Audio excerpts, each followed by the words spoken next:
Ning iki masalahe Karang Kajempel, Pak.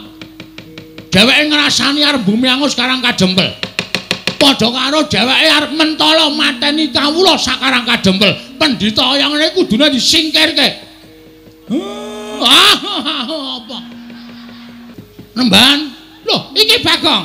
Arep ngapa? Lho, ora basa karo aku. Ora basa iki mung kari kelakuanmu. Nek kelakuanmu apik, kowe tak basani. Nek kelakuanmu erek, ora sudi aku mbasani kowe. Wah, cangkemmu. Mrene kecek ndasmu modar. Gong, wis Gong. Dadi masalah lho. Wong kok arep menange dhewe. Anggere kalah kata-kata kok rene gecek. Apa kowe? Aku ya kalah nek digecek ya, Tru. Aku mung cilik kono gedhe kok. Coba aku iso gedhe. Wah, edan wae wis ngerti lagi ngerti iki Bagong Edan. Bagong Edan wis suwe, sampeyan ampun belani wong kleru. Kandhani mir. Nek mboyong Semar, mboyong ora apa-apa, ning nek sampeyan minangka dadi putra bumi Karang Kajempel, lahir teng Karang Kajempel, nek ana wong ngrasani Karang Kajempel tak bumi angus, sapa sing ora merkitik?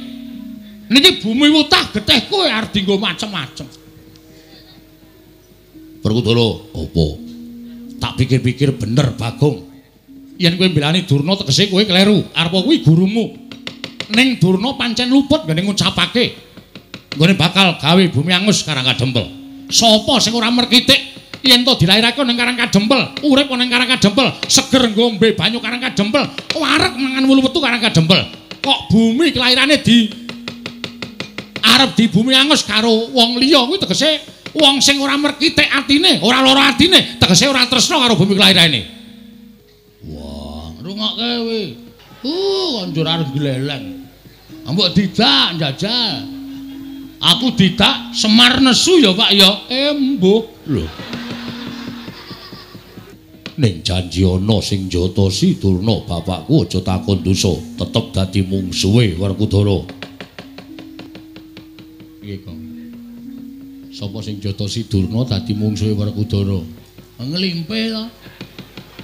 Durna bingkem, seret nang nggon sepi cucuki pukul besi sirahe. Endi-endi arep ketekan Durna kok mesti geger, endi-endi arep ketekan Durna mesti kisruh. Rumangsa ora. Lah kae piye Begawan Durna wis metu ning jaba. Sapa sing arep nandingi? Rawe rantas malang-malang tak putunge, Pak. Wen pokoke ati-ati. Itu nun. Aja njatosi Durna. Nek ra lali. Wah, caidan ora. Al-Fatihah tujuh Kiseno Nugroho. Bismillahirrahmanirrahim. Mustaka kabuncang mungguing wana ing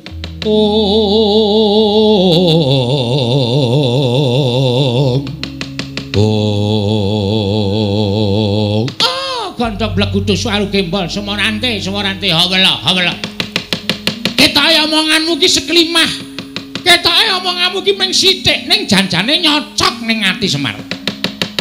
Kowe ngandhake yen to kowe gelem sowan negara Ngastina, yen to Ngastina kuwi kelangan wong-wong sing watak angkara budi candala. Ora sandadak nganggo tembung kaya ngono. Dumuken wae Begawan Durna lan kabeh Sentana Ngastina kuwi sing tok anggep wong watak angkara budi candala. Semar Badranaya. Apa rumangsamu kowe iki derajate padha karo Begawan Durna? Kowe iki derajate men batur gedhi bal 17. Kowe iki mung wong kere, kowe iki mung wong elek, kowe iki mung ponokawan. Lah kok kowe drangep-drangep ucapmu? Wani ngucap sapenake dhewe. Yen ngono cetha banget, ketok banget nggonmu kepengin nyingkirke wong-wong Ngastina kaya ta Durna, Sengkuni lan sak piturute supaya lunga saka negara Ngastina. Yen Durna, Sengkuni lan kabeh Sentana Ngastina wis padha resik lunga saka negara Ngastina, kowe lagi gelem prapta nang negara Ngastina. Wah, lah kok kaya ngono kahananmu Semar. Yen pancen kaya mengkono tegese kowe ngiyas karo Begawan Durna. Kowe ngilani karo Begawan Durna. Yen nganti aku ora kelakon boyong marang kowe, apa kelakon aku sowan nang istana anak Prabu Duryudana bakal dinukanan dening anak Prabu Ngastina. Semar, saiki ngene, ora sakekan gunung tanpa guna. Wase kowe gelem apa ora? Kula gelem ning syarate niku mau. Syarate niku wau nek sampeyan iso ngudaneni kula tak sowan teng negara Ngastina, mboten sah kangge napa-napa. Ora usah dipethuk, ora usah didabyang, ora usah ditandu. Kula tak mlaku saking Karangkadempel tekan negara Ngastina. Ning nggih niku wau. Ngastina kudu resik saka wong-wong sing angkara murka, wong-wong sing tumindake candala budine angkara. Niku mawon panjaluk kula. Nek ngono cekak gampange kowe ora gelem sowan negara Ngastina. Yen to Durna lan kabeh sentara Ngastina isih mapan negara Ngastina. Manut sampeyan ling ngarani. Apa kelakon kowe tak ruda paripeksa? Penemban, sampeyan iku pendhita lho, aja sok ngruda paripeksa karo sak sesamaning urip. Mengke ndak ora prayoga. Ora sandhasake ngono tanpa guna. Ora gelem sowan negara Ngastina. Ora mung kowe sing tak katutke dosane, ning Karangkadempel tak bumi angus legane atiku.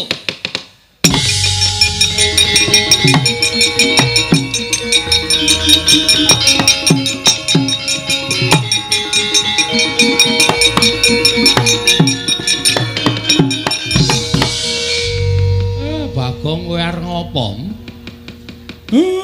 Saka mburi kok sandalmu tok uncalke. Terus kowe maju mengarep eneng apa? Aja gawe perkara. Arepa Begawan Durna nesu, wong nesu kuwi aja dimungsuhi nganggo kanepson. Akal kuwi aja dimungsuhi nganggo akal ning nggunakake akal. Nek kowe mengko wani karo Durna malah kriwikan dadi grojokan, geguyon dadi tangisan. Semeneng ra we?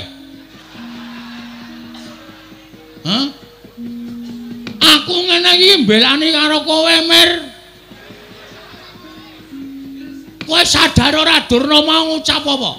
Tanengke wae nek mung perkara padu karo kowe ora masalah. Toh kuwi perkaramu karo perkarane Begawan Durna. Ning terakhir kata-katane Begawan Durna sing marahi aku ora kuat ngampet hardaning kanepsan. Semar nek kowe ora gelem tekan negara Ngastina, Karangkadempel tak bumi angus. Mar. Mbok Pak, ora sudi. Aku ki bapakmu, sembes sak karepmu, kowe ngayal kok kandhani kok.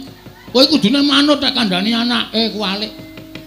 Anak ki manute kandhani karo wong tuwa. Iki kudu diwalik, iki jaman milenial. Bang ora ngono karo wong tuwa kok sapenake dhewe. Ngono, nek muni wis ngembet Karangkadempel iki masalahe ora masalahmu tok. Ning iki masalahe Karangkadempel, Pak. Dheweke ngrasani arep bumi angus Karangkadempel. Padha karo dheweke arep mentala mateni kawula sak Karangkadempel. Pendhita kaya ngene kudune disingkirke. Apa? Kowe iki domonge kok aku ki arep ngandani karo kowe. Ora usah sok ngandani, kowe iki meng SD aku insinyur kok. Nyepelekke ora sakaremu. Nek ana apa-apa tanggungan dhewe, tak tanggung dhewe, ora usah dadak kowe melu-melu iki perkaraku. Nemban, lho iki Bagong. Arep ngopo? Lho, ora basa karo aku. Ora basa iki mung kari kelakuanmu. Nek kelakuanmu apik, kowe tak basani. Nek kelakuanmu erek, ora sudi aku mbasani kowe. Arep kowe wujude brahmana kaya ngono, ketemu putih, serbanmu putih, ning mek kanggo ngobak-obak kan katentremaning jagat. Nggo ngopo aku basa karo kowe? Ora iki tenanan iki. Yen ngono kowe arep belani karo bapakmu, mesti iki bapakku. Iki, sirah iku padake. Kurang ajar ora. Iki bapakku padake. Bapakku iki sing paling tak tresnani. Yen ngono kowe arep wangi karo bapakmu, mesti tae wangi. Yen ngono kowe wani karo Begawan Durna, biyen wani, saiki wani. Ucapmu kuwi lho mbah sing kudu ditata. Sampeyan rene arep ngopo? Boyong bapakmu. Nek boyong ya perkarane karo Semar wae. Semar, nek kowe ora gelem tak boyong, kowe tak ruda paripeksa. Cukup. Kowe nyumbari wong Karangkadempel. Karangkadempel tak bumi angus. Lah iki masalahe nang kene iki. Iki ngembet kawula sak Karangkadempel. Nek kowe arep bumi angus Karangkadempel, mungsuhe ora karo Semar. Ning iki. Iki Ketua Pemuda Karangkadempel. Ling lantik dek kapan ora mangkat kok. Oh iya, Bu. Heeh, ketua pemuda. Mula sapa sing arep ngobak-obak katentremaning Karang Kajembel? Aku sing ora trima. Nek kowe arep meksa karo Semar dipeksa, monggo. Nek kowe muni tak bumi angus Karang Kajembel, aku sing ora trima. Lho, nek ngono kowe wani karo Bekantara sing tak wedeni apamu? Oh, kancak bleguduk suwaru kempol Semorante, hawala. Derajate Durna kok diwanani karo Bagong. Ngendi papane wong neter katidayan? Gong, hati-hati lho, Gong. Dipikir sik engko nek dadi geger sapa sing arep ngewangi karo kowe. Ngendi papane wong Bantayuda? Ha iki. Blabar waja kenteng kawat. Ayo dijajal. Durna apa Bagong sing tekane pati? Lho nek ngono kowe wani karo Bekantara wani, metu njaba ayo kowe karo aku. Apa sapa sing tekane pati? Ha, metu njaba lan tututi Begawan Durna.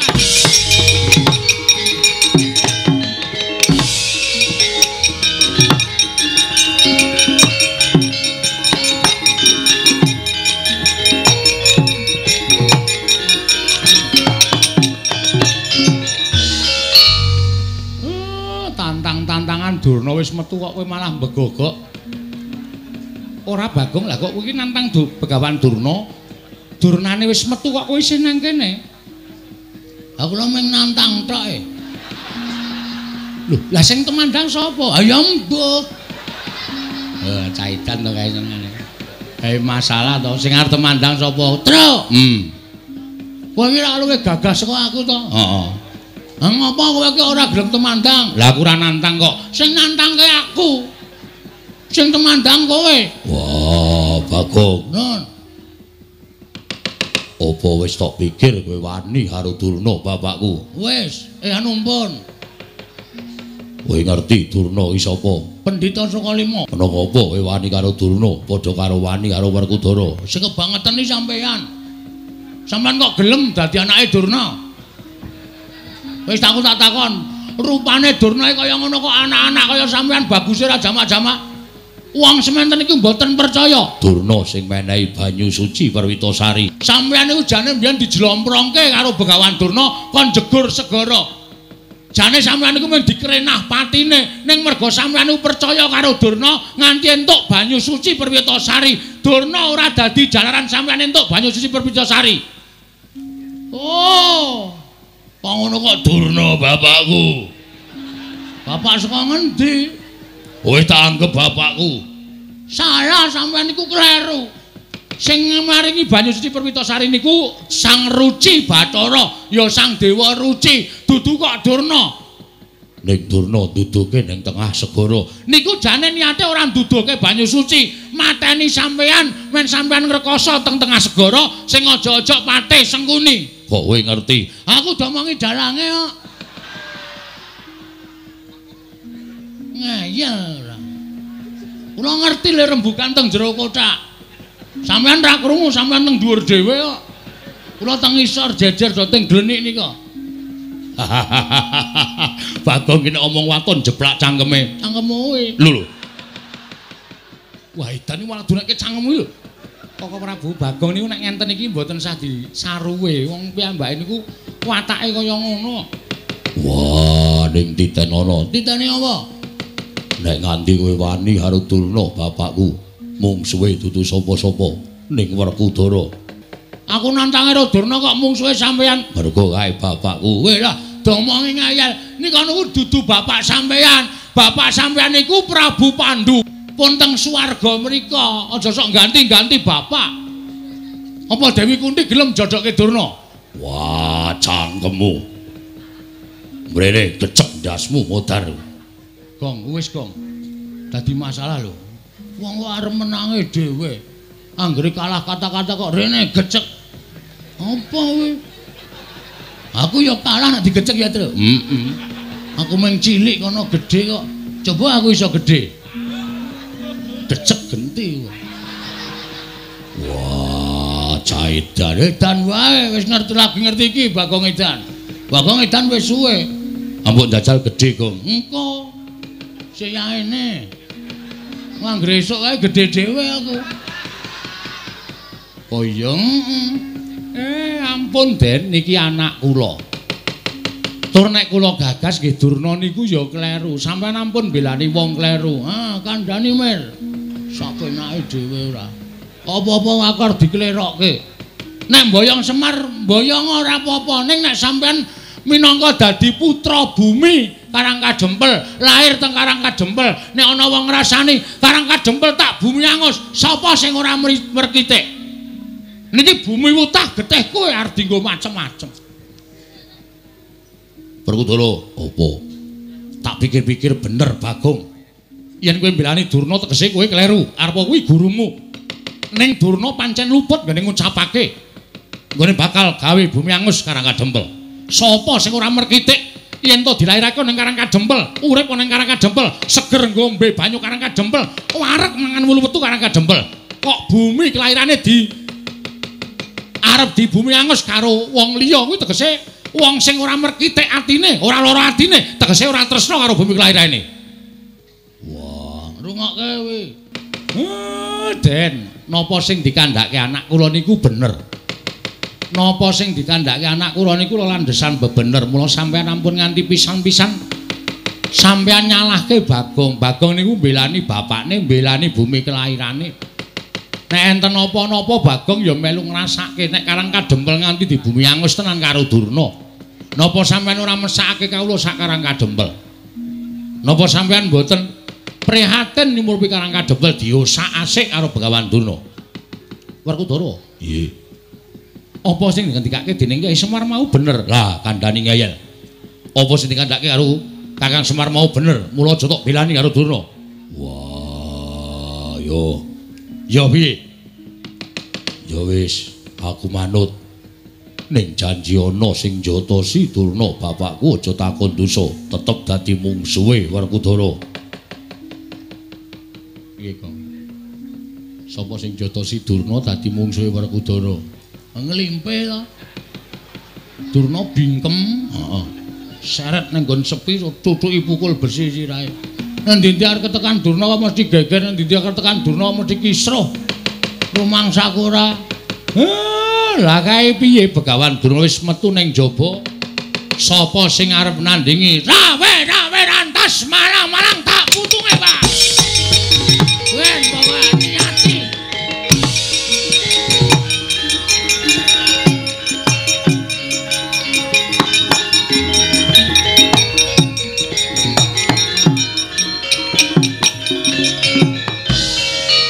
Cah katok tenan. Ora wedi karo sapa-sapa. Nek wis duwe niat mbelani karo bumi kelahirane kok ora nyawang mungsuhe sapa kok nekate ra jamak-jamak. Ya mung gumunku kuwi nala garing karo Petruk sing luwih sentosa, luwih tuwa kok ora duwe pikiran sing kaya ngono. Nyang, ndak seneni. Petruk ki sing gedhe dhuwur. Ya ora duwe pikiran mbelani Karangkadempel. Kat. Itu, Nun. Aja njotosi Durna. Nek ra lali. Wah, caitan ora. Werkudara iki kok padu kok musuh Panakawan. Demen kewirangan. Yayaji menawi ngaten samangke menapa sampun dipun aturaken Kyai Nayantaka sampun ndara dasih. Tegesipun kados pundi Koko Prabu? Tegesipun menawi Pandhawa nggayuh kanugrahan sakmengke pacobanipun ugi sampun cumepak ketitik Begawan Durna ingkang sampun sowan wonten ing Karangkadempel wigatosipun badhe mboyong dhateng Kyai Semar. Monggo menawi Kyai Semar sakmangke tedhak dhateng Negaring Astina tan wurunga menapa paduka supe dhateng watak wantu ning Kurawa. Ingkang namung badhe damel geger kawontenan negari utawi kawontenanipun Kyai Semar Badranaya. Inggih Koko Prabu menawi ngaten lajeng paringipun Werkudara. Nggih. Nadyan kowe ora tumandang ning tak jaluk Yayi. Ewang-ewang ana Panakawan ya. Wah, apa aku kudu mungsuh Durna bapakku. Ora perkara kuwi. Ning anak-anakmu kabeh dawana supaya nrenggalangi balane Durna, mbuh Kurawa, mbuh sapa sing bakal tekan Karangkadempel. Yo, ngestoke dawuh. Mangsa Barama aku mengkari manut karo Kresna kakangku. Lah rak ngono malah kepenak lho. Wis kowe rasa tumandang, kowe lenggah, wis tuwa. Nyawang anak-anakmu sing padha ngrewangi marang Karangkadempel. Yo Baladewa aku mengkari manut. sinuwun Gandeng sak mangke menika sampun kula anggep cekap rembagan mangke saged dipun sambet malih kula tak rembagan catur netra Sinuwun Prabu Darma Kusuma sinuwun Kresna sinuwun Baladewa Ndara Werkudara Ndara Janaka kula suwun ampun negake Karang Kadempel nggih pun. Iya Kakang Semar mengko aku yang bakal njogo Karang Kadempel. Yo Semar aja kuwatir. Aku yang bakal ngulatake marang Karang Kadempel. Yo Semar. Aku yang bakal njogo Karang Kadempel. Kakang Semar aku yang bakal gawe tentreming Karang Kadempel. Gandeng sampun paripurna, lilanana kula tak mlebet wonten ing griya. Kawula sak madukan badhe kula bibaraken sak mangke menawi rubeda ingkang tumanduk wonten Karang Kadempel menika sampun sirna. Tumunten badhe kula wiwiti ambangun Karang Kadempel minggahipun negari Ngamarta. Kakang Semar Badranaya mangsa borong. Kaya wis purna gati ning pananggilan, Ilar Semar Badranaya arsa tedhak manjing telenging bali wisma. Katingal saking Mandrawa, candraning Kyai Semar kaya gumebyar busananing nata ing Ngamarta Prabu Darma Kusuma.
Manjing lengging Karang Kadempel nalika semanten nata Mandura Prabu Baladewa Raden Arya Werkudara ngawi sangganing para putra Pandhawa pating bleber pating Caka Trita mludakaning karatan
Sang Rakyana Pateh undanging Prawadyabala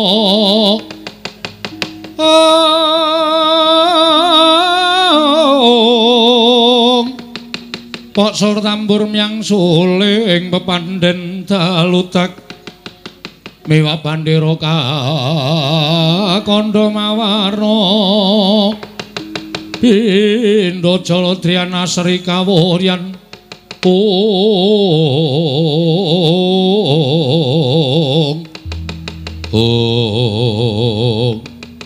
Koko Prabu ingkang putra ngrahipun Setyaki kula Cemadung dawuh Koko Prabu wa ingkang putra pun Gatotkaca Cemadung dawuh Wanadyan putra pun Antarja Cemadung dawuh Pakde ana dawuh apa Bapak eneng dawuh apa kok ngawe sangganing para putra-putra kabeh Setyaki wonten timbalan ing dawuh Gatotkaca wonten timbalan Antarja wonten timbalan ing dawuh Antasena piye Pakde Waktu dina iki pancen aku kawan bapakmu ngumpulake sangganing para putra sabab ngerti dhewe yen to para Pandhawa sawetara wektu mapan ana ing Karang Kadempel wigatine nedya mbangun negara Ngamarta ya Karang Kadempel durung nganti kelakon nggone miwiti ambangun babak anglayoni jujul anusuli wonten pitados menapa Kanjeng Koko Prabu Setyaki wonten timbalan rawuhing Begawan Durna ingkang bakal mboyong Semar Badranaya pokoke ora tak jlentrehke ingkang kanthi cetha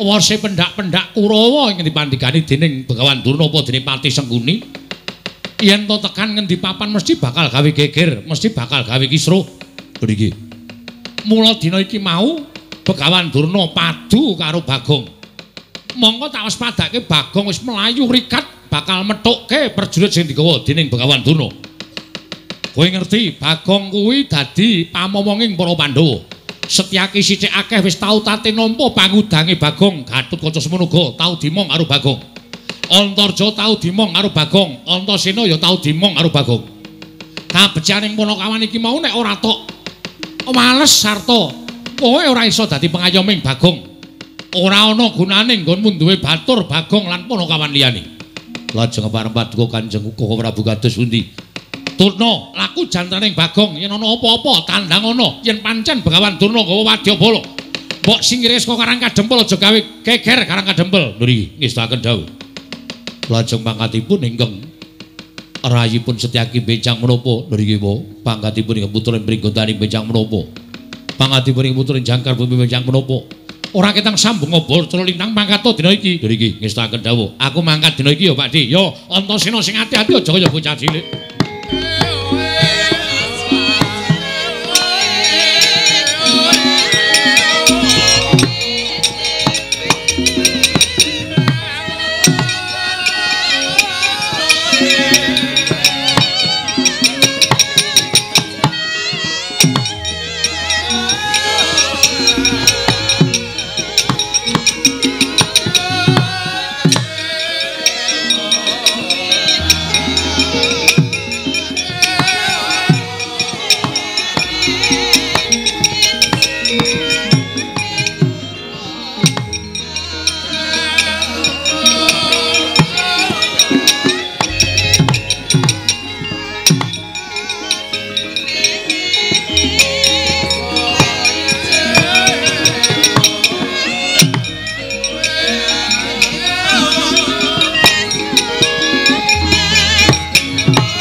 Durnaena panalingan remajaring ratri pinenggak jangganira kapisanan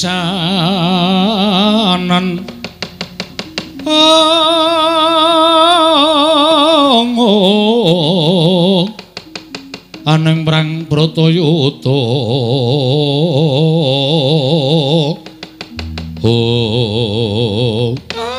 ndok blekuduk soal gembol Semerante hawala. Syukur nger syukur anakku murid. Anakku siswa. Nalindring Pageralun.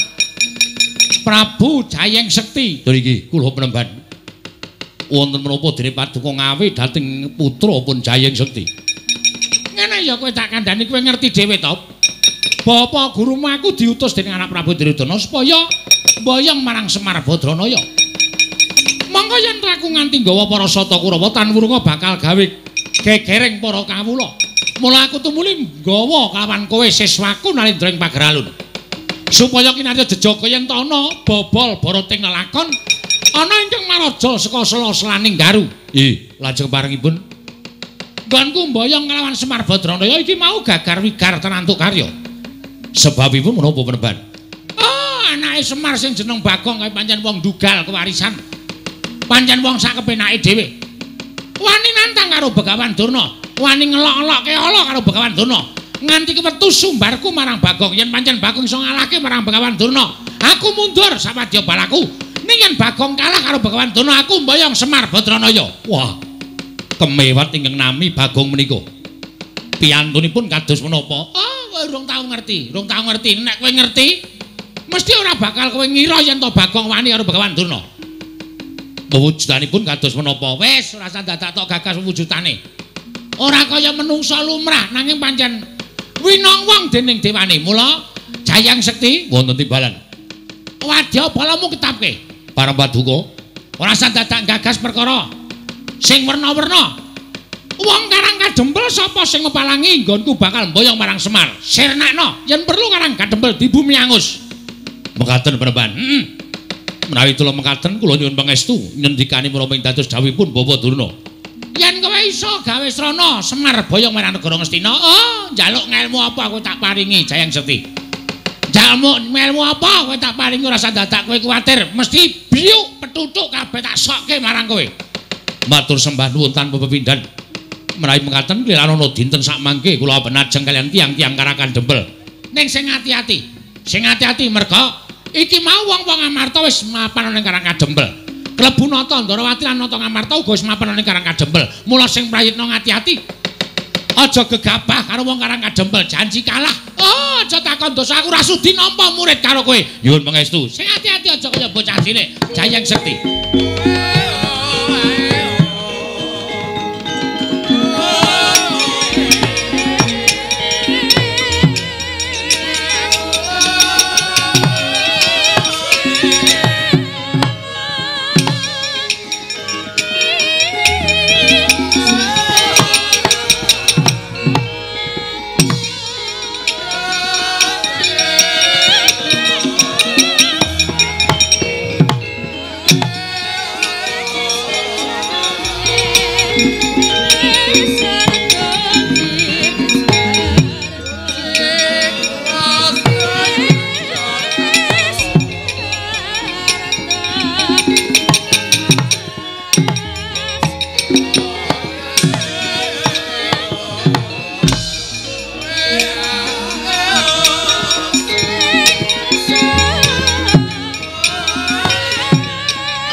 Keparanggul mungguing ayuda bawatnya bentar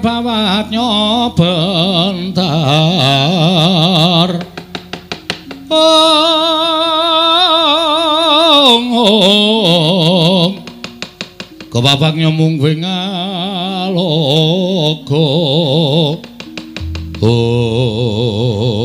walah kaget aku. Awan-awan tak kira ning demit jedul. Iki sapa iki? Matane kok gedene Raja Mak kaya nduk diceplok. Truk. Rene yo. Ngapa to? Jebul Durna ora nggawa Kurawa, Cuk. Sajake iki murite Durna. Durna ya ora mung kok nggawa Kurawa, nek ora nggawa Kurawa mesti nggawa murite. Wah, lah kok iki kok awake keker kaya ngene. Ha terus? Piye iki sapa sing arep mungsuh iki? Lah kowe maju nomor 1 iki ngopo? Tak kira Kurawa. Kurawa wae ana sing tak incim. Sapa? Citraksi. Lah ora Citraksi ya Durmagati sing nganteng-nganteng. Ha iki kok wah wis tatone gambar jangkar nggon lengen. Gentro iki to. Yes, men. Nek wani-wani nek ora rasa wani, men ditandangi karo para putra-putra Pandhawa. Nek nganti aku mundur isin. Ha. Wis men tak lakonane, Truk. Nek kalah, Wong menang, wong perang hitunge ming loro, menang apa kalah? Menang kondang, kalah wis modar ya tak lakonane. Anakmu cilik-cilik lho, Gong. Kowe iki ora ngisru-ngisru pikiran to? Cilik ya men. Ana mbokne kok. Bapakne mati ra sik nyusoni mbokne. Lah iya ning apa ora mesake sing ragat sapa? Ha kowe iki padene ngopo? Nek aku mati kowe kan ndek tanggungan gula mentah anakku. Nek kowe mati aku ndek tanggungan gula mentah anakmu. Ngono kuwi tegese gotong royong antarane anake Semar malah. Wis tenang ora usah pedhi, ora usah mikir tak lakonane. Urip ya ming doyak-oyak mendring kowe kok. Mbok ya wis anggere esuk 2000, awan 2000. Borose ora jamak-jamak. Saking dene kowe kok Gong. Lah piteno nek wong ra duwe aku ciduk tak kredit kok. Men ciduke kok dikredit. Ora iki sapa kok dememeng wae sapa kowe? Takoni orang aku malah omong-omongan karo kancane. Takon ya aku. Yo, dasar Waranyata. Putra Jodipati, Gong. Ora aneh-aneh. Iki ngedapke mungsuh. Ngedonke mungsuh ngene iki. Putra Jodipati arep Antasena. Ndara Antasena ana nek nganti konangan malah kowe diajar Ndara Antasena. Eneng apa? Ya eneng. Antarja. Antarja ya ana. Gatotkaca ya eneng. Aku dudu putra Jodipati. Lho. Iki molak-malik iki piye? Senopati Ndarawati. Ndara Sencaki ya ana. Alah sing ora ana sapa? Aku putra Madukara. Wah nek anak Madukara iki pirang-pirang. Ndara Abimanyu ora? Ora ana. Oke, tak ngaku lho. Satria ing Tanjung Anom Raden Abimanyu. Wah. Abimanyu. Aku wis tau ngerti nadyan liwat gambar. Abimanyu iki dapure ora kaya kowe. Aduh, ya wis ganti. Jeneng kok gonta-ganti ora, Ndeng, aku bature. Aku Bagong. Iki sing kandhake Begawan Durna mau. Durna muni piye? Jarene nggone bakal mboyong karo Semar Badranaya di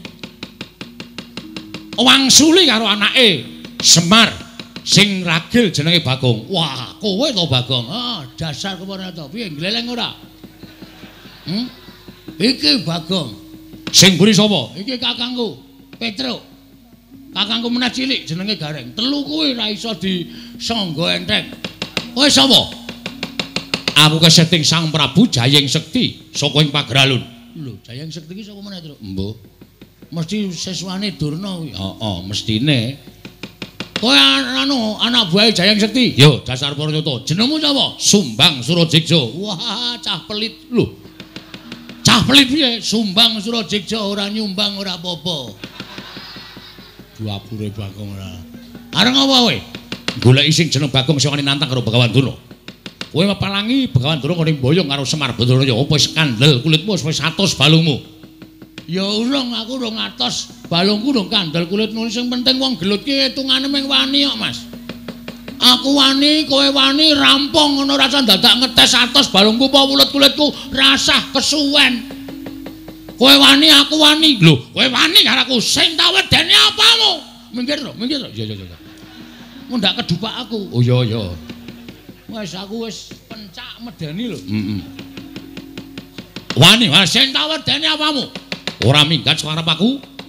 Kramasi epek-epek. Sik, aku esuk mau wis kramas. Lho, tegese kramasi epek-epek iki? Tak kramasi sirahmu, tak nggo gateng sirahmu. Weh lah, penyakit ke Sumbang Surajigja. Ora ngerti kridane Bagong. Rung tau weruh kridane Bagong. Bagong iki sapa? Aku ki anak Semar. Semar ki sapa? Semar ki dewa Ngejawantah. Kae Sang Hyang Ismanta. Ismaya, ha? Ismaya.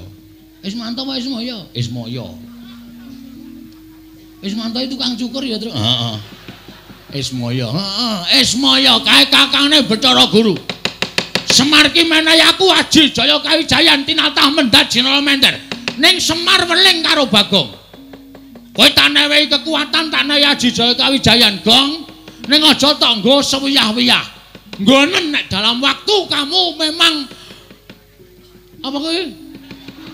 Berhak menggunakan utawa kepepet. Ha iki masalahe bengi iki aku wis kepepet. Sum sapa? Jenengmu sapa? Sumbang Surajigja. Kon ngundang sapa nek ora Sum? Ya wis sakaremu. Aku kepepet. Kowe nantang karo Bagong sawangan iki epek-epekku iki. Lho, epek-epekku ngopo? Iki nek nganti engko malih abang, tak tebake diadamu ora jemblong tekan geger, aja diundang Bagong. Aku ra wedi. Aduh. Cilaka iki. Ngapusi ora sukses iki. Apa anggapmu aku wedi karo tanganmu? Aku ora wedi. Ayo cobanen.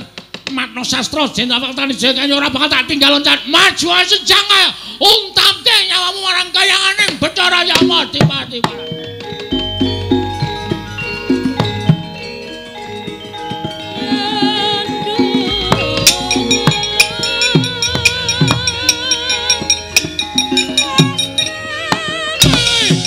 Biar kowe.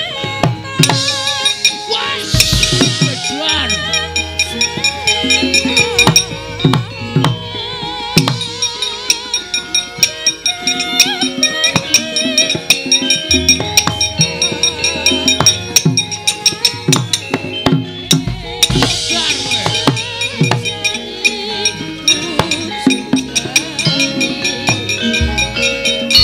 Wis gong. Aja dipisah. Ora usah sok gaya ta, kuwi sengit.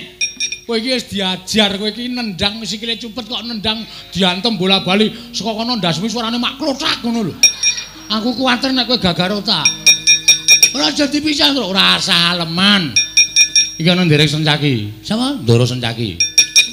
Ana apa wong iki? Ana. Piye, Bagong? Menjoto ronggon. Menjoto ronggon niki pun mlentrong loro niki. Diantil karo anak buah Durna jenenge Sumbang Surajigja. Niki lho tak tandangane. Mbok ngono.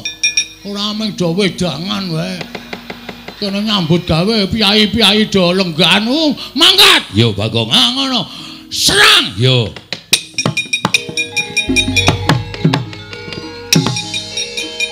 Yo.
Edan.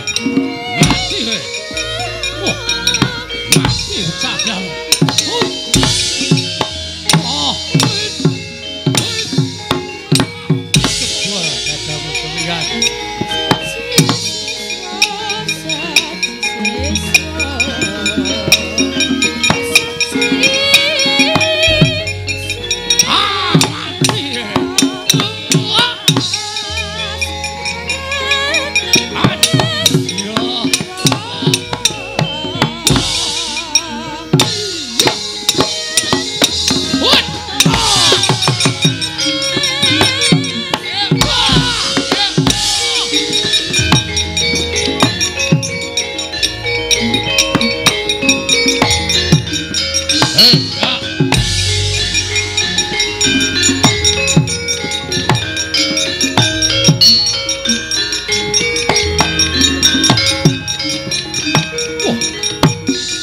Sapa irung kaya sosis Petro kantong bolong anake Semar. Wah, ayo bapakmu boyong nang Ngastina ora bakal tak wenehake. Ah, jeblok ciacam kowe. Iya. Wah, mati kowe. Hot iya.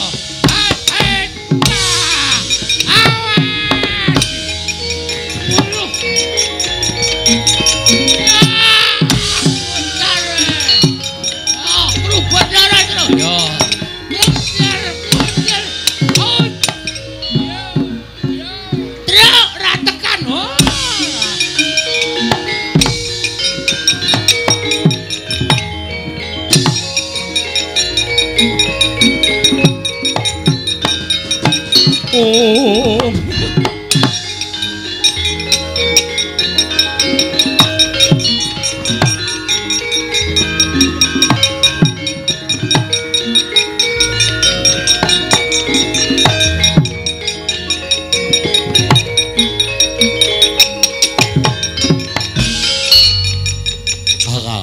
Kakak apa kaya? Kakak jaga apa sila tu? Kata apa kecil kakak mana tu? Betul, non. Mungsuhmu ini. Lah pripun? Rede. Akadik begilah sabar ini apa? Mumet tak? Piye lah? Akak tak boleh lah tu. Saya bakit lah siapa ni? Kang, goleki kakangmu lho. Masa kakangku kan kowe? Ora iki anake Semar Buangan biyen. Rene lho. Agak begini. Agak kece Pak. Ajar. Wah, radong. Agak dah. Agak jagale. Agak betul di sini. Agak kecewa juga selek kata. Kowe dong boleh. Ora.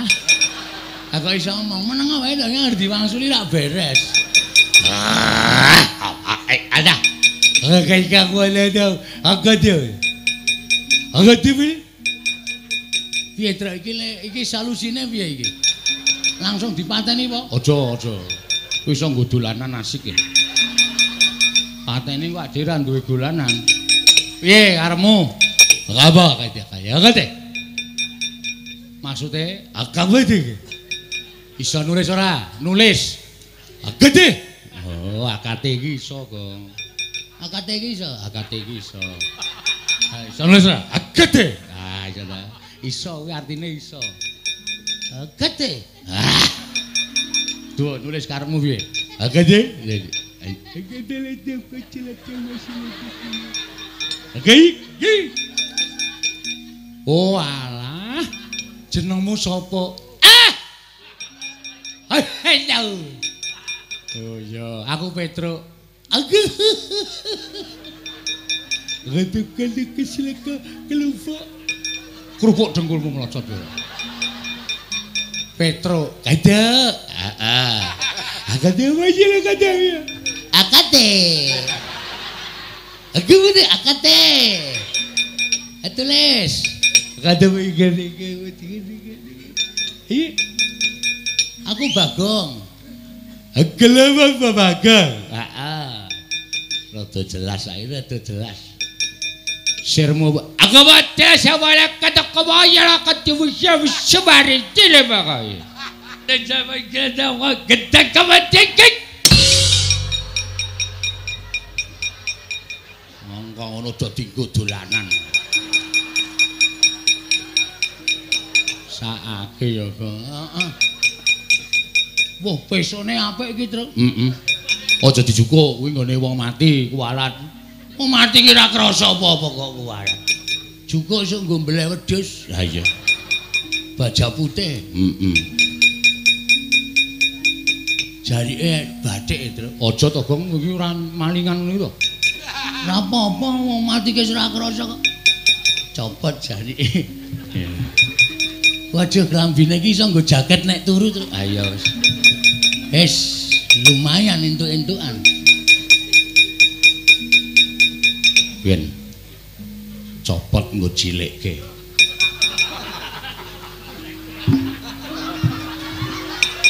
Lumayan mereke GT Men. Ayo.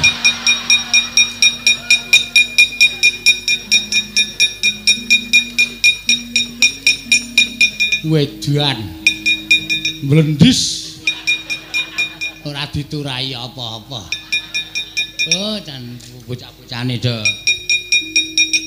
Wah, ketreki banget tenan. Awitene aku mengentuk kuwi kok. Ki wangune ratune nggawa mbako. Apa? Kuwi mutah kuwi. Oh.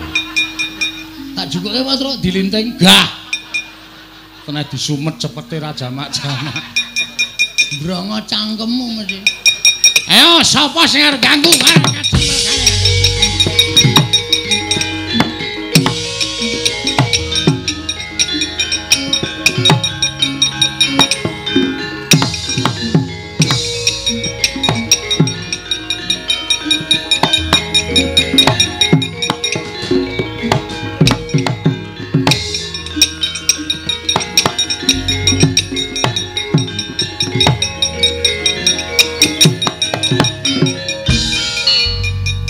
Jah lho Mbah.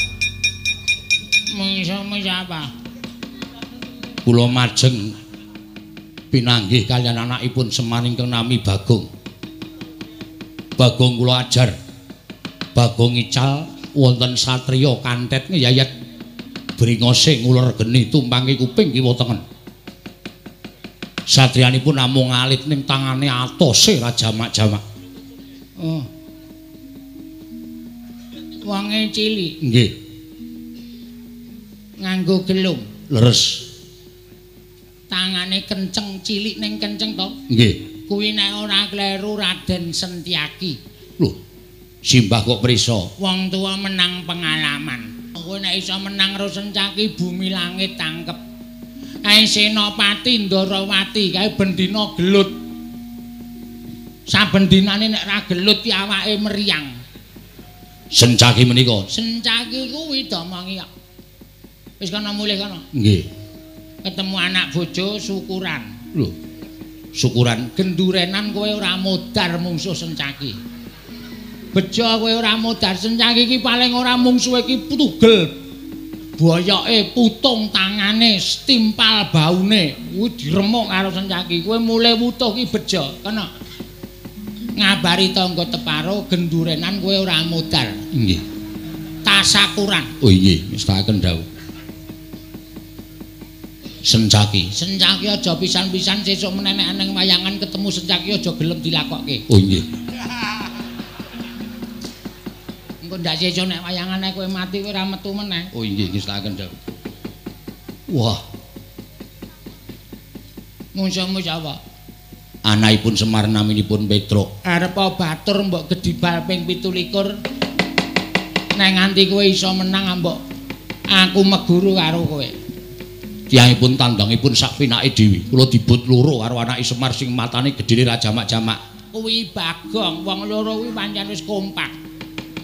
Nek gareng kowe ora patiya, nek wong loro kuwi jan wis kaya tumbuh entuk tutup. Inggih, Mbak. Ana mundur. Inggih. Aduh mati aku. Iki kaya udu perjuritku iki. Gong, rene yo. Iki ya bisu Truk, bisu ndasmu iki. Kok iso omong.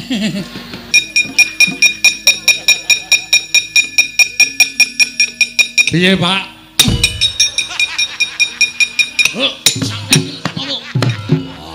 Ora mbles bumi tak kecek ndasmu. Wah, Werkudara ditukke banji.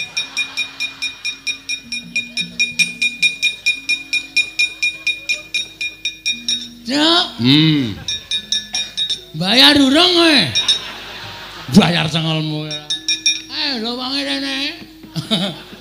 Piye yo? Tono wae yo. Ngomong ngreget-ngregeti ora. Kok nganti kaya ngono kae tak pethukne. Aku wae. Ha iya. Aku arep methoke kok kowe muni aku wae iki mesti punya maksud kowe. Mana? Mbane ra entuk sasaran terus. Nekat tenan. Aja lu Gong ora ngelek-elek iki ora. Ih.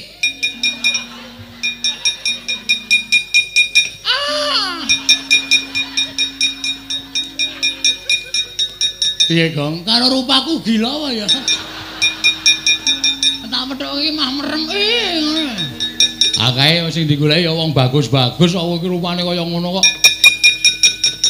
Kasandana ning kene wae engko tak. Ya ampun iki ngopo iki jenggote cobaan ngopo iki?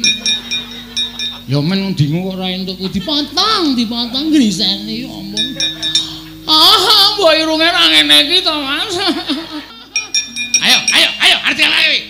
Wah, kurat. Modar ora. Petruk ki ya senengane ora.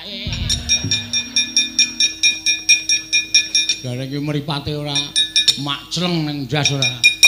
Marai maksiat ngene iki.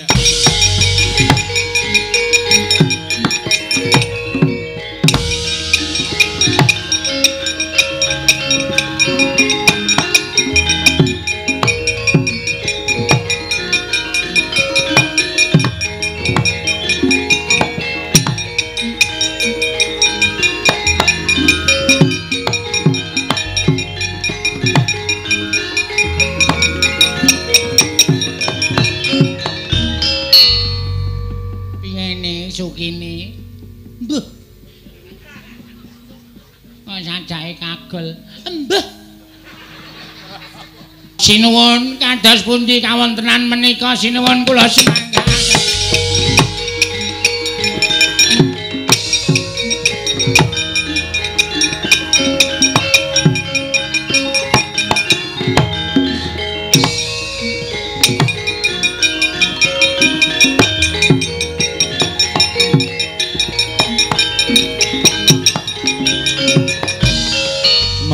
Anggro sesumbar lindho bumi kuncing kumaluduk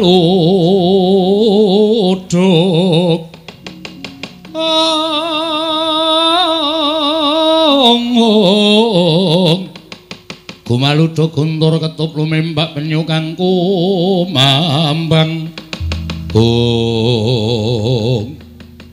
prajurit padha piyaos sak landhean. Wah, wangune wong karang adempel ora kena disangga enteng. Konangan Prabu Jayeng Sekti ora padha kukut genderane aja tuntang nata pagelaran barat.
wonten dawuh, Den? Anak-anakku do bubar. Gatotkaca ndelik neng Mega Nurjambles Bumi Setyaki mlayu golek papan pendelikan. Eneng apa? Sing maju murite Begawan Durna. Jenenge kula mboten ngerti. Ning ingkang rayi Ndara Setyaki dipun cokot dipun getak kontal. Ndara Garukaca dipun cokot dipun getak kontal. Pripun Den iki nek mboten enten sing kepalangi krijane murite Durna niya. Napa ya kelakon kula kelangan bapak tenan Ndara? Wah.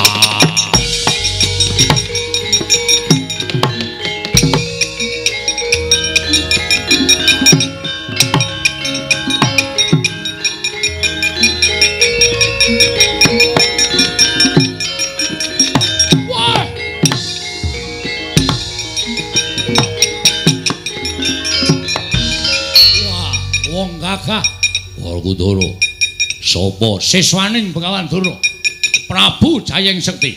Ayo meneke Semar apa ora bakal tak wenehake. Wah lakon kene Pancaka. Mati aku.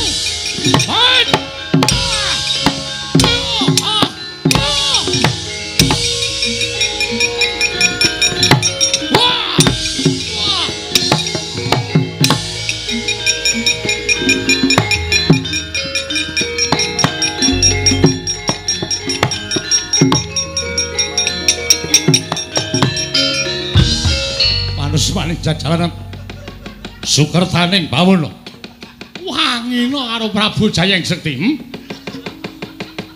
Ora minggat saka arep aku tiban panah Kyai Candra Wirayang. Ya Kyai stop kontak. Ora kakon mati dereng aku derajat apa.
Digdaya sasat ora ana sing ngimbangi marang kadidayaning Raden Werkudara nanging kena pusakaku Kyai Candra Wirayang. Ora nggletak apa dianggep aku ora iso ngalahke karo kowe? Ayo, ora bakal bisa nglawate prajurit lemboke Pakun Jaran nganti uwal para Pandhawa.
Petruk melayu-melayu eneng apa?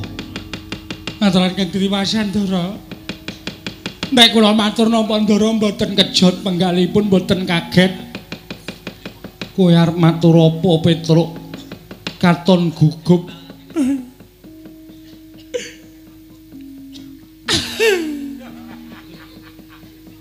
Ngopo kok dadak nangis?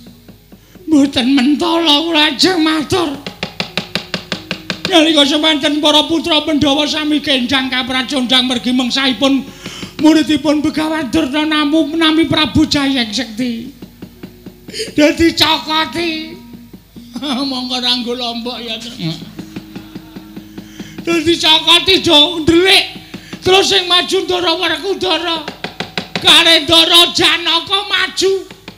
Mboten kena jebur. Siswane Durna niku ampun tenan, Den. Kula sawang saka katebian Ndara karo Werkudara Ndara Janaka dilepasi pusaka. Saniki mboten ngerti temputi papan dunungipun tasih sugih napa sampun seda, Ndara.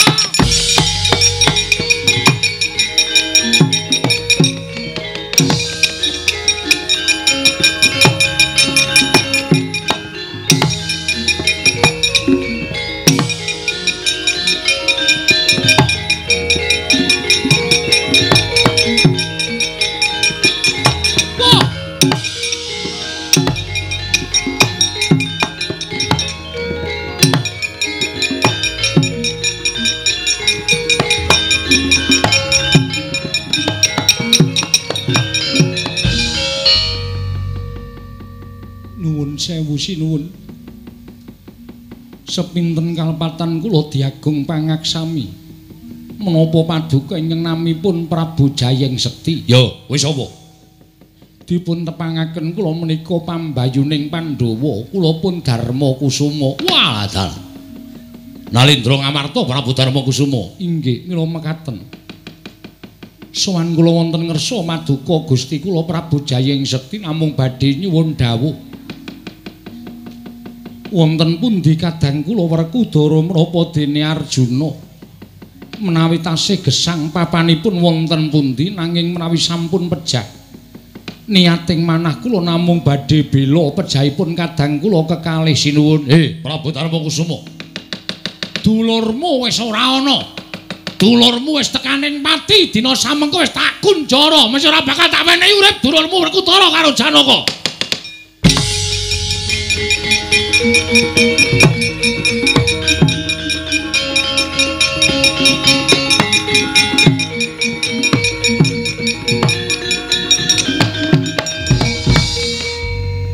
Gusti kula sesemban kula ngaturaken panuwun ingkang tanpa pepindhan dene paduka ingkang sampun saged nyuwargakaken dhateng Arjuna menapa dene Werkudara. Mbok menawi sampun pinesti dhateng purbaning Wang Mahanasa sampun cekap semanten tulisipun kadang kula kekalih anggenipun gesang wonten ing Malam Padang. Malah sak mangke sampun ngantos kadang kula kewala ingkang dipun sampurnakaken. Mugi keparenging galih kula badhe nderek nyuwun tulung dhateng paduka sinuwun Prabu Jayeng Sekti keparenga amurba masesa dhateng gesang kula. Sampun boten wonten ginanipun kula gesang wonten ing Madyapada bebasan sarah mungguing lautan. Wastra lungset ing sampiran menawi kadang kula kekalih sampun boten saged kinukup gesangipun sinuwun. Kula nyuwun dipun sampurnakaken. Wah, candhak pakunjaran papanmu Putra Dewa. Wah.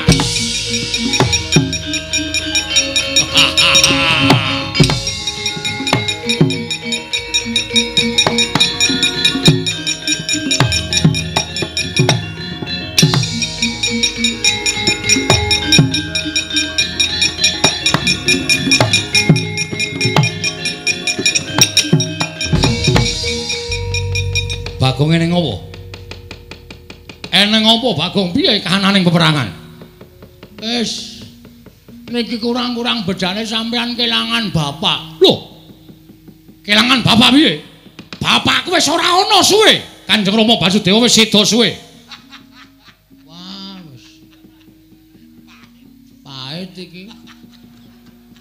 Sampeyan paham mboten maksud kula, sampeyan mboten kelangan bapak sampeyan. Ning kelangan bapak kula. Bapak Semar mesti iso diboyong kali Begawan Durna. Lho, sebabe Ndara Werkudara ical. Lho, Werkudara ilang. Nggih. Mandara Janaka ilang. Lho Janaka barang ilang. Heeh. Terus sing terakhir Prabu Puntadewa ilang. Lho Puntadewa ya ilang. Heeh. Meng bengok-bengok sak. Ora gak temandang aku wae iso nek piye. Kudara ilang. Janaka ilang. Terus ngapa nek ngono? Mbok ya temandang jemangkah kaya biasane kae. Nek dilapori apa-apa terus mana maning jajaran ana wong manusa glendeng nang kono. Mana Baladewa? Kok meneng wae ngopo kowe? Ati was ora ana gunane lek laporan. Nek sampean meneng wae, wah panus maning jajaran. Nah iki mulai iki. Anggere ngarep ngeleti salep lho. Salep apa? Anggere muni panu maning salep jajalanat ngono mesti nesu wah nggugu karepe dhewe wah panus maning jajalan iblis nanate Jayang Sekti mungsuhe Baladewa legane ngadupat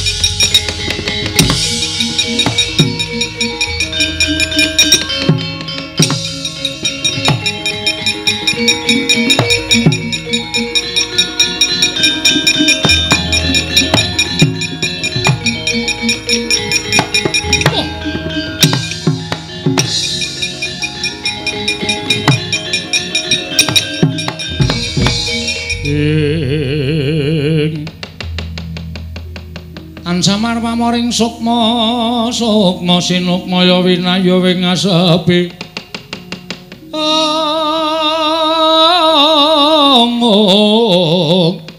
sumimen telenging kalbu pambukaning warana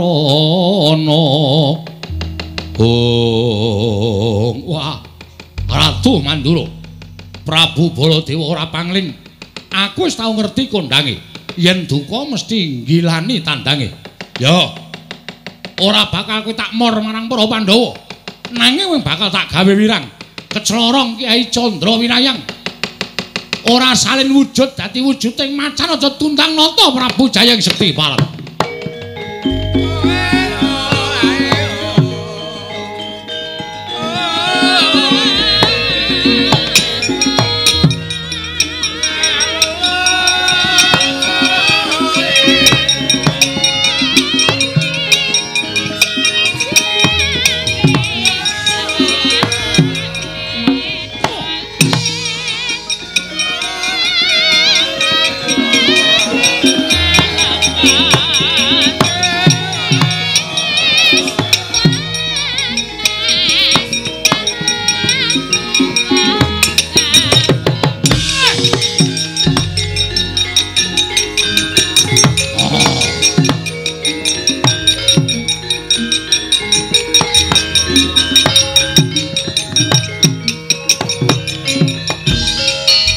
binatang panupaning jajalanat durung bapak kulitmu durung putung barang nglepaske pusaka kowe wong jire getih wedi mati Jayang Sekti ayo tandangan nata Mandura Prabu Baladewa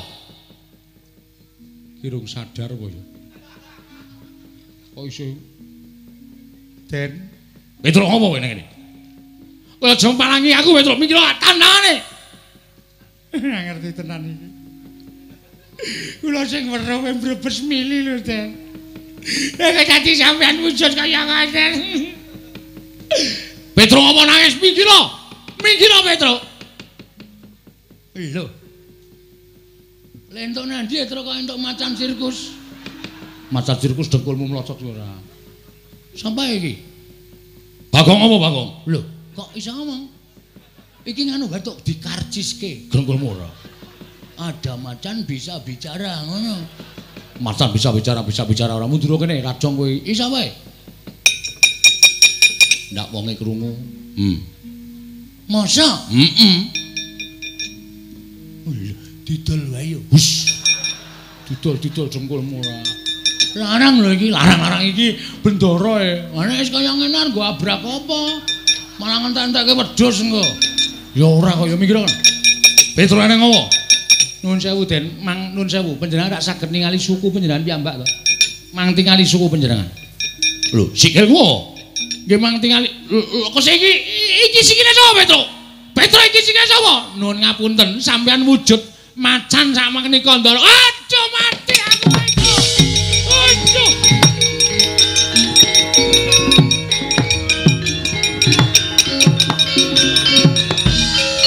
Aduh mati Petro. Lah kok aku iso wujud kaya ngene iki piye? Kula nggih mboten ngerti.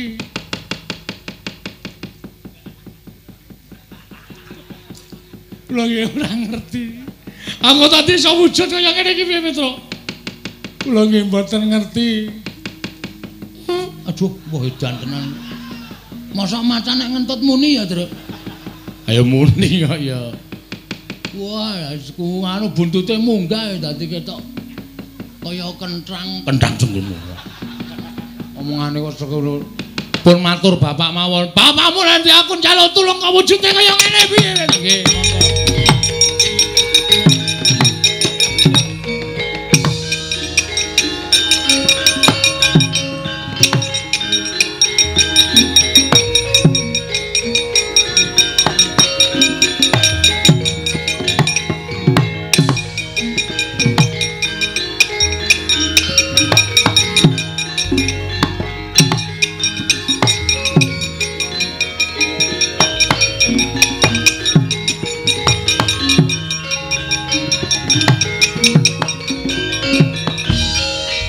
Koten prayetna semuriris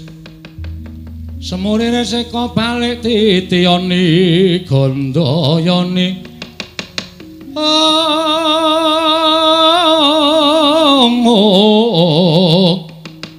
Trisanya purnama sasi gilaran ing tengah latar Petruk iki sapa? Mangdangu piyambak Pak ora mentala. Macan kowe iki sapa? Kakang Semar aku mati aku Kakang. Lah kok aku dadi wujud kaya ngene iki piye Semar? Lah kok suarane sinuwun Mandura? Lah nggih. Kenang apa iki mau? Majeng wonten ing pabaratan ing pusakanipun Prabu Jayeng Sekti. Wah, pusakane ampuh banget, Pak. Pandhawa kepikut Ndara Baladewa kena pusaka dadi wujud macan kaya ngeten. Semar. Semar aku tulungono Kakang, Semar aku tulungono aja nganti wujud kaya ngene aku ndak ora iso bali ning negara Mandura Semar. Nggih. Pun pancen iki pinesti kudu kaya ngeten, pacoban sing ditampa dening Pandhawa. Mboten pacoban sing enteng ning pacoban sing awrat. Ning ewa semanten kudu dilakoni. Aja nganti disingkiri, aja nganti gresula. Nek gresula kalih nyingkiri niku padha karo ora percaya marang panguwasaning Gusti. Yo, Semar. Aku piye apa aku iso bali kaya wingi-wingi? Saged. Wong sing nyipta utawa sing gawe sampeyan wujud kaya ngeten niku dudu wujuding utawa dudu Gusti. Ning menungsa lumrah. Mula nadyan wujud kaya ngapa? Sampeyan iso disranani, iso disarati. Sarate-sarane piye? Ndara kula Pandhawa ical, Ndara Puntadewa, Ndara Werkudara, Ndara Janaka. Ya. Mang goleki. Mang bundeli emek omongane Semar. Nek sampeyan iso ngetemu karo Ndara Puntadewa, Werkudara, Janaka sing dipikut mungsuh niku sampeyan iso bali kaya wingi-wingi. Nek sampeyan ora iso nemokke, nuwun sewu ya sak lawase kaya ngeten niku. Aduh, mati aku Petruk piye Petruk? Angge digoleki mboten usah bingung. Sampeyan bingung malah mangke ora ketemu malah dadi macan selawase. Ora coba Mandura kumplang. Iya, nggih pun di nganu lakoni mawon. Nggih Ndara dilakoni mawon. Sampeyan mang goleki pakunjarane Ndara-ndara kula Pandhawa. Kula kanteni anak kula Gareng, Bagong kalih Petruk. Petruk kowe ngentutno macan. Waduh. Ae sing ora mlebu warung ya, Tru. Heeh. Macan mlebu warung ya bubar ora karu-karuan. Nah aku malah cocok wong bakule barang mlayu dadi gratis. Wah kuwi ngeyel nek wis niatmu pancen ndoglas kok Gong. Ayo semen. Ndoglas iki bahasane biyen lho kuwi ya. Ora apa-apa waton doradong kowe ora masalah. Ayo. Pun ngoten mawon, yen ngono aku njaluk pamit nggih sing ati-ati. Lah kowe piye Semar? Pun kula urusane awak kula dhewe. Kula wis tuwa ora usah dikuwatirke, upama kula niku mati ya wis sak trepe wong nyatane kula wis tuwa. Ya aja mati, Pak. Wis to. Rasa kuwatir karo bapakmu. Pak ampun pejah lho, Pak ampun sedo lho. Nala garing rasa kuwatir. Ya nek mati omong tangga teparo, Pak, kon nancepke men urip meneh. Nancepke apa? Stop kontak. Lho padhae Semar iki suka ces-cesan lho piye? Kok nancepke ora. Pun rika mangkat. Yo, Semar aku njaluk pamit nggih, sing ati-ati ampun kados lari alit to.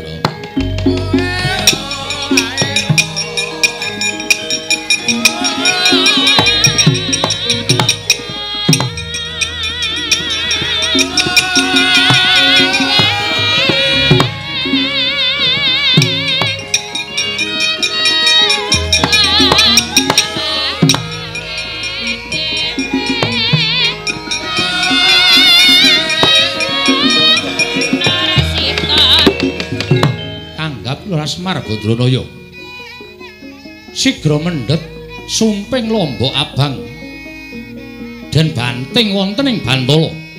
Eling-eling Lara Semar diwonge Jawantah sak ciptane dadi sak sedyane ana. Dupi sumping Lombok Abang binanting wonten ing Bantala. Ana wujud Semar sami kalian Semar ingkang saestu datan Genggang Sarikma.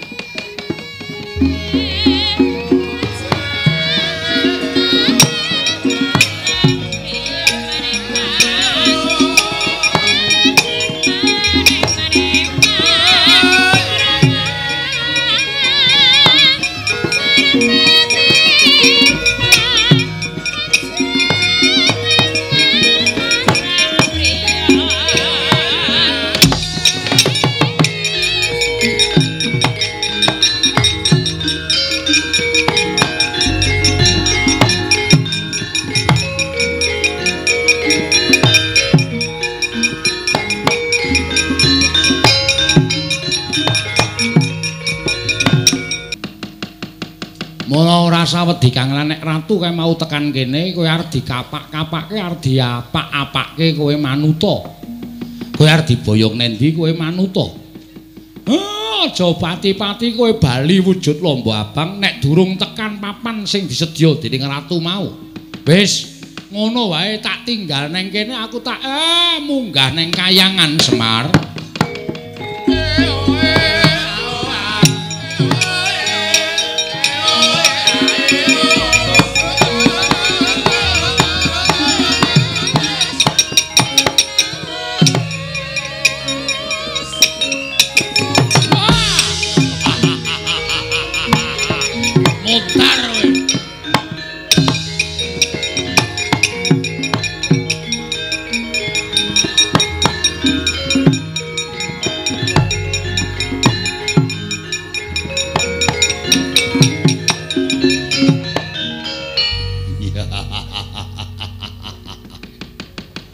Wong Digdaya ngaku kowe titis dewa.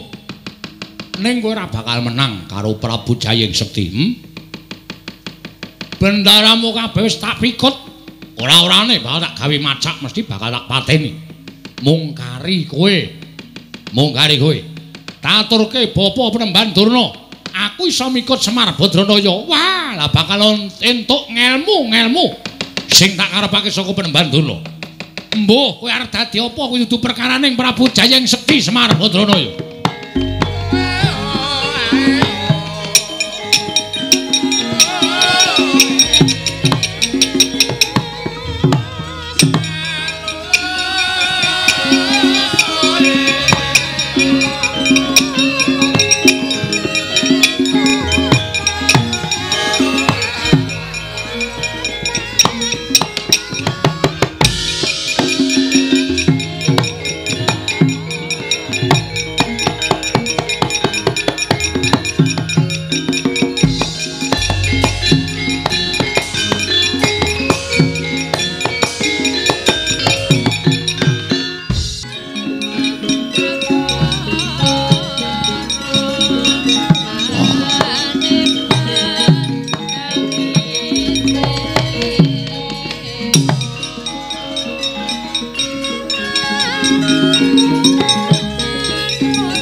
Samarikoten prayitna semuriris samuriris eka bali Om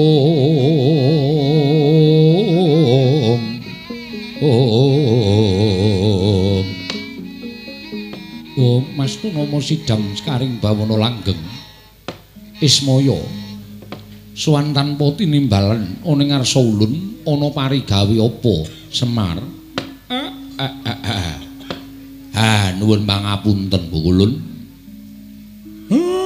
malah kraos aneh panjenengan paring pangandikan ana parigawe apa Semar panjenengan menika nuwun sewu sampun malika mobah musik ing titah nadyan manahipun para titah kemawon panjenengan priksa.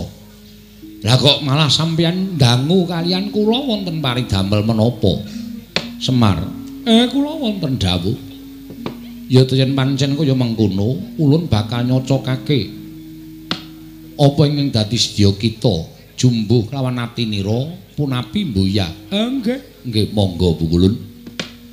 Kita sowan ning ngarsa ulun, sayekti mung kepengin mutah kelawan panjenengan ulun.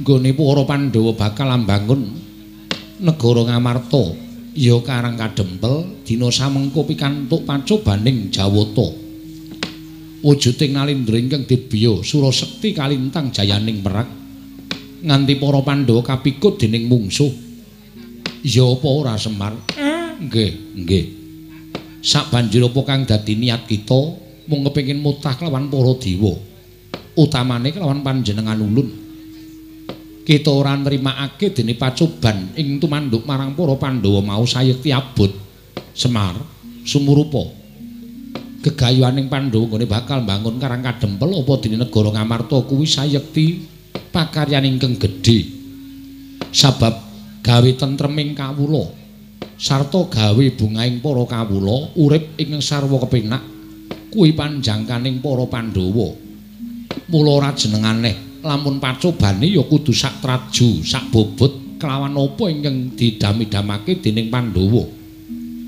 Nanging kita aja kuwatir. Saking pacoban, sayekti ora bakal ngliwati marang kabisaning ingkang nampa pacoban, ya kuwi para Pandhawa. Nadyan Pandhawa dina samengko wis kapikut dening mungsuh, nanging Pandhawa isih duwe pusaka.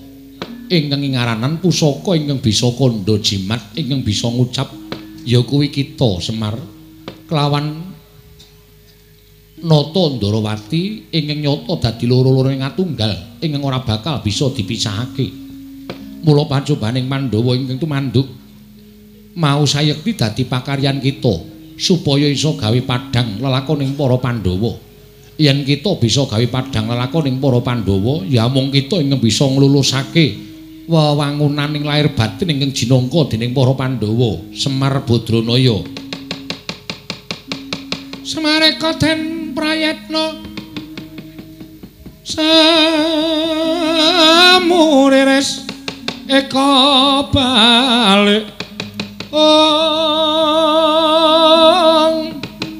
titiyani gandayani trisanya purnama sasi gilar-gilaraning tengah latar milang lintang Bima Sekti ing mekaten Bulun ya mula kang sangka kuwi kita aja wedi kangelan rampungna pakaryan jagat sirnakna angkara murka ingkang pengawak Nalindra ingkang minangka dadi pacobaning para Pandhawa. Lamun kita bisa mbingkas angkara murka sayekti bakal lulus raharja gegayoning para Pandhawa. Paringana lilan kula mandhap wonten ing jagat. Lelampahan menika badhe kula adepi kula mboten ajeng mutah lan kulun Sanghyang Asih Prana. Iya, kuwi luwih prayoga Semar. Mareka den prayatna semuriris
den prayatna semuriris eka balik titiyani gandayani trisanya purnama sasi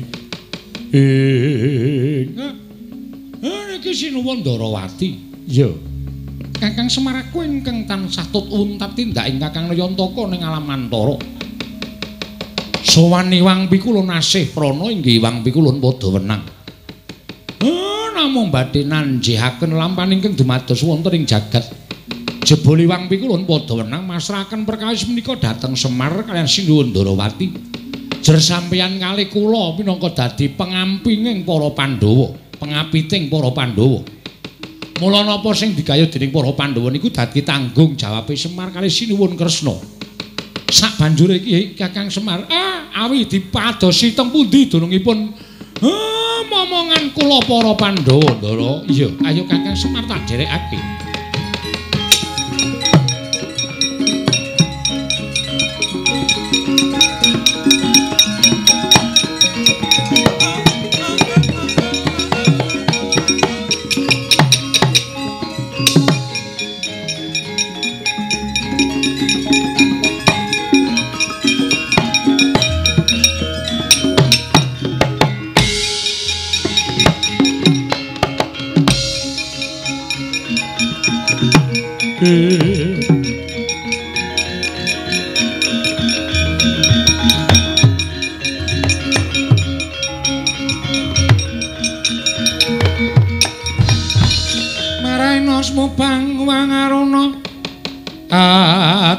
Netrane nganggo rapo sabdaning kukiloring kanigara sageter kene donganing kunglir wuwu sing pene panca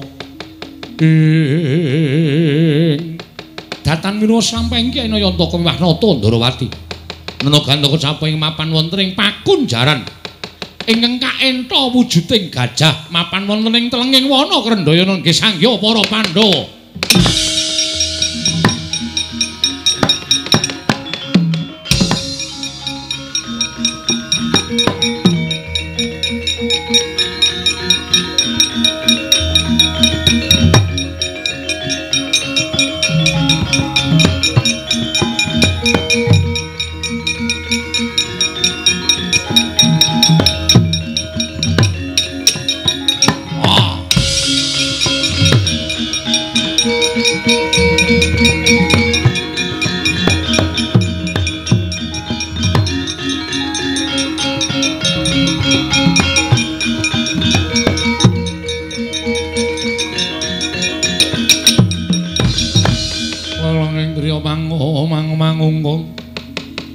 Mangungkung ganduan rimang lerlena tanpa kanen. Weh ladal.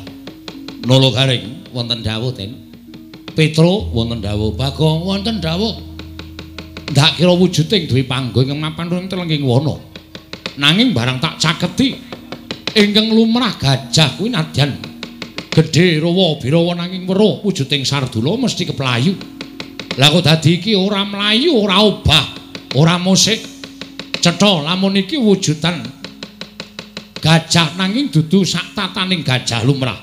Lajeng keparengipun aku kok cubriya karo wujuding gajah iki. Becik tak tebake kaya ngopo gajah iki engko iso ambyar apa ora lho garing. Nggih ndelek mawon Ndara. Gunjang kanjing langit kelap-lapaton. Lergin sanging risang mawe gandrung. Tinebak reca gajah ing mapan wonten telenging wana Krendayana. Temah rompal kaprapal ambyar kasulayah wujuding gajah. Ilang wujuding gajah nenggih sangya para Pandhawa nadyan Sardula ing kadosan saking nata Mandura wenteh bali kaya wingi uni.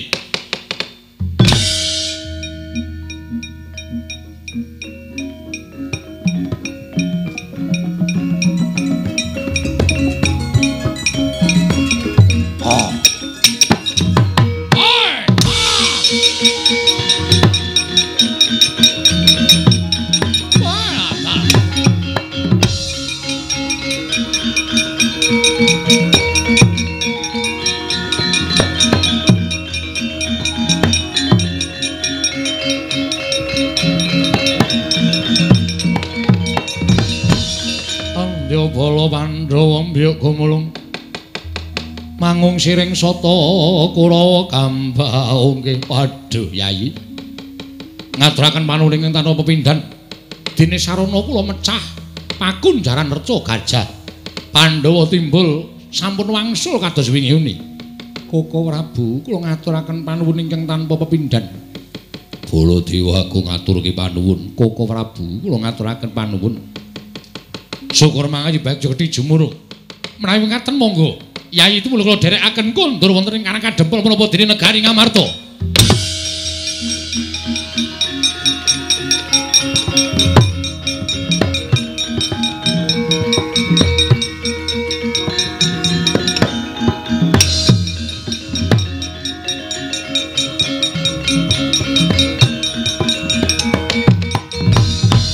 Lho, iki Yayi Ndarawati, Koko Prabu kasinggihan.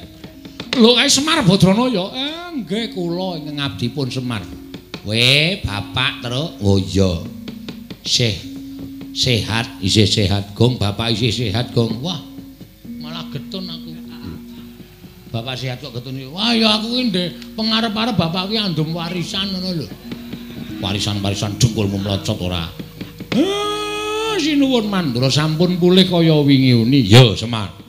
Ning niki tesih enten gaweyan. Ndara Werkudara. Nggih. Sampeyan mboten sah tumut-tumut perkara niki ajeng kula rampungi dhewe. Sinuwun Ngamarta kalih Ndara Janaka mangkundur teng Karang Kadempel. Kersamu ki Kyai pun to mboten sah panjenengan tambuk manglakoni Ndara Baladewa mang derekke sinuwun Ngamarta kondur teng Karang Kadempel. Lho, lak kowe karo Nyai Prabu Kresna arep menyang ndi? Niki perkara kula sampeyan mboten sampeyan.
sesumbar Lindo bumi kunjing kumaluduk kuntur ketep lole syukur Jayeng Sekti kowe bisa mboyong lan Semar inggih Bapak Perban sumangga kula aturaken panjenengan sumangsa para nganggen patuko badhe damel srana supados Semar menika saged sirna margalayu lole Semar kowe madhep rene Semar aja ngungkurke karo Begawan Durna Waktu dina semengko pancen niatku mboyong karo kowe ning kowe aja lara atimu ya Semar.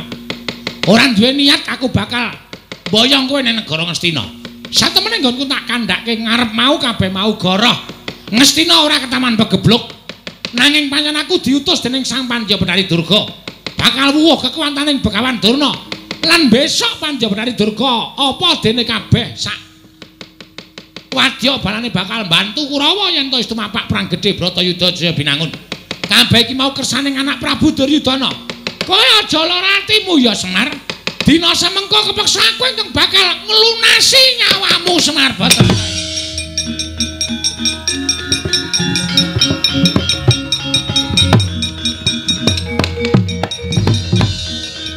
Nyandak Kyai Cundamanik murup sak obor bidore. Sang Begawan Durnarsa merjaya iki Lurah Semar Badranaya parandening mangke. Dupi tinujah mawi pusaka Kyai Cundamanik ical wujuding Kyai Nayantaka amung wujud sumping lomba abang kagiat kadra wekasan.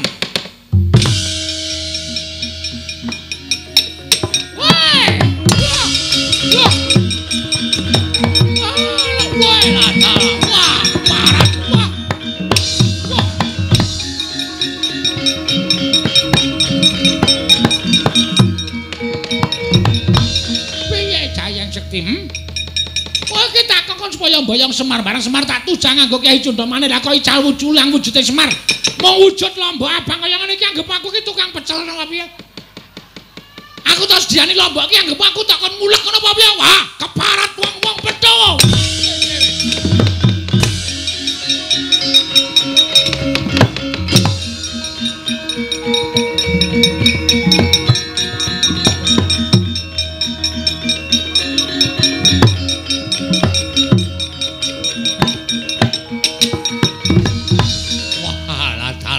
Ora lidok ujane wong daplok. Wah, Semar kowe ngapusi karo aku. Ketok kowe isih mapan ana ning kapal wates Karang Kadempel. Clorong Kyai Candra Wirayang jeblok dadamu balat. Wah!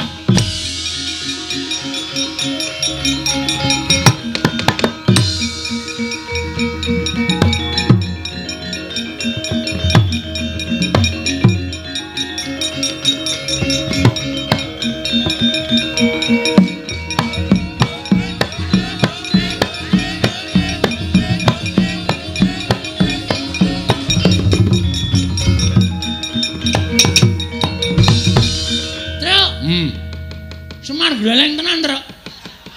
Gleleng piye? Wah, kowe ora ngerti kok kowe. Kowe anggere kayane mesti merem soalé.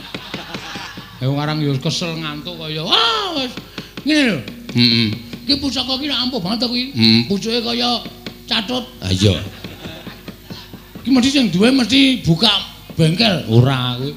Sing duwe Sinuwun Prabu Jayeng Sekti sing ngalahke Ndara-ndara Pandhawa. Hah, pusaka iki mau maclora to ta? Semar tangane mengene lho. Ini iki. Heeh. Terus obah tak gendung dandung tak gendung. Iki pusakane iki ya iso mak tak gendung dandung.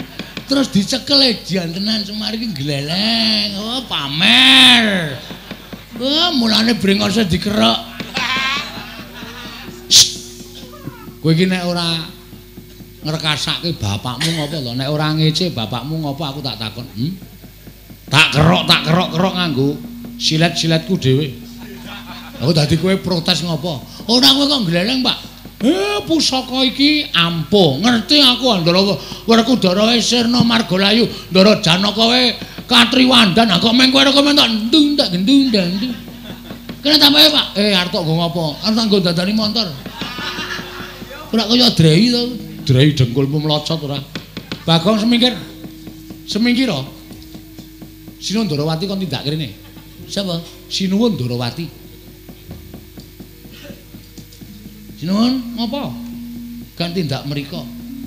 Sing ngakon sapa? Bapak. Ayo wis. Wis malah nyemet rokok kene tak udute kene wis langsung. Wong edian dijaluk. Lenggari Petro minggat kowe iki kowe dapukmu apa e? Petro kok nyanu-nyanu ora. Lenggari iki. Iya. Eneng apa Semar? Kula aturi nyekseni. Panah niki ajeng kula banting. Panah kok beda karo panah liyane kula cekel kok ting kerjet. Kaya duwe nyawa niku mesti mboten panah sebaene.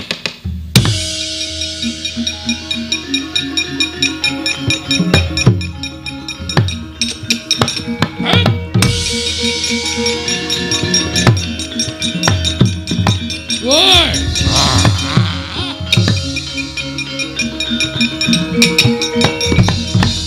Ngandel ora. Mula kok ampuhe kegila-gila. Ora pangling Bathara Kala iki. Ya, aku Kala Semar. Aku njaluk pangan wong Sukerta. Pandhawa 5 dadi panganku, entuk ora entuk tak tadah kala mangsa legane.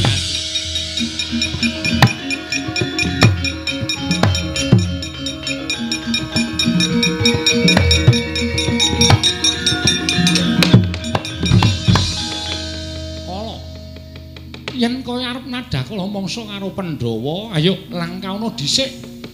Langkauna dhisik batanging nata Ndarawati. Oh, Kresna kekuatanmu sepira?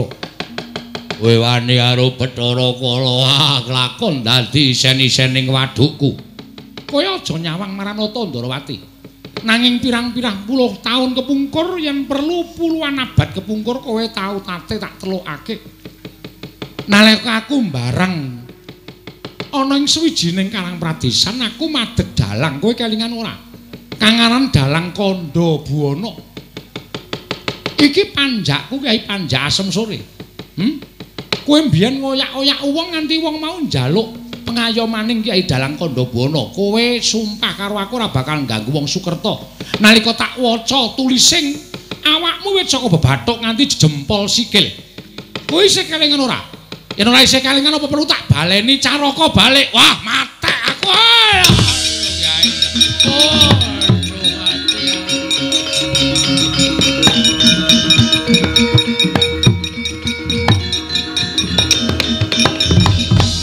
Waduh. Yai Dalang kula nyuwun pangapura. Aku njaluk pangapura. Yen nganti mbok sebut apa sing mbok ngendikake kobong awakku musna tanpa iso dikukup. Ayo bali. Ora bali titenono. Aku yang bakal nyampurnake karo kowe. Ayo bali. Bali menang papan dunungmu aja ganggu gawe para Pandhawa. Ya, aku tak bali. Aku tak bali. Oh.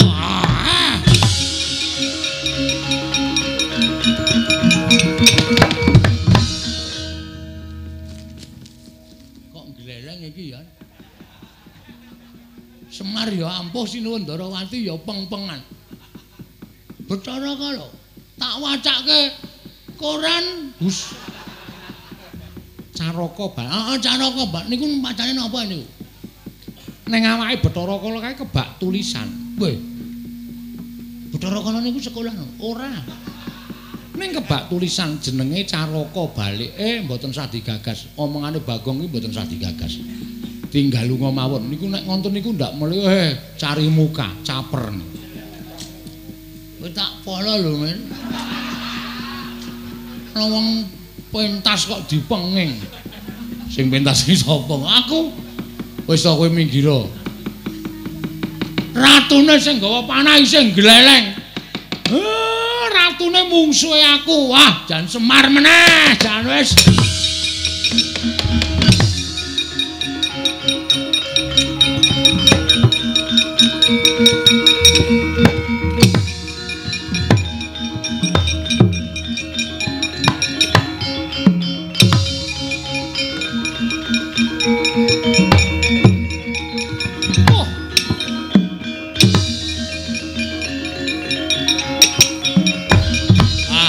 Iki Semar, ayo tak boyong tak aturake bapa guruku Begawan Durna. Senengane kok tok wolak-walik. Sing duwe karep mateni Semar iki udu Durna ning kowe. Kowe wujud wong lanang Terus etok-etok dadi murite Durna sing tok kon dawuh mateni Semar Durna, men dosane disangga Durna sing kepenak kowe ra ngono to. Lho, aku ki lanang. Sing ngomong sapa?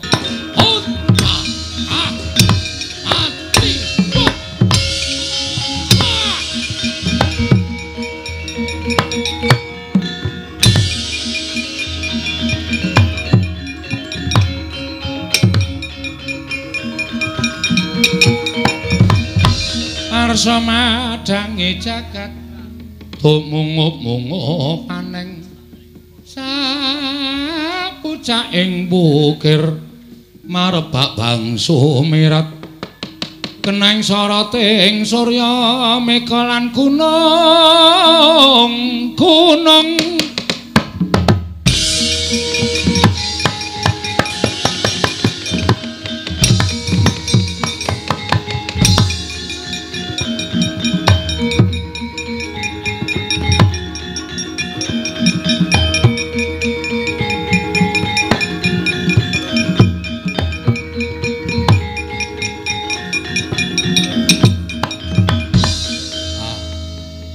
syukur nguncupaken asta kunjuk ngersaning Gusti sedaya sampun nampan kanthi rancak niring sambikala.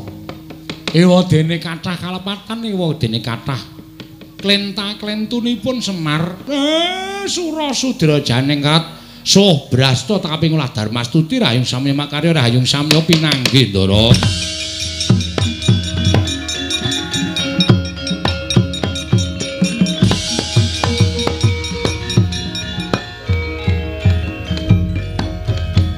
Wassalamualaikum warahmatullahi wabarakatuh.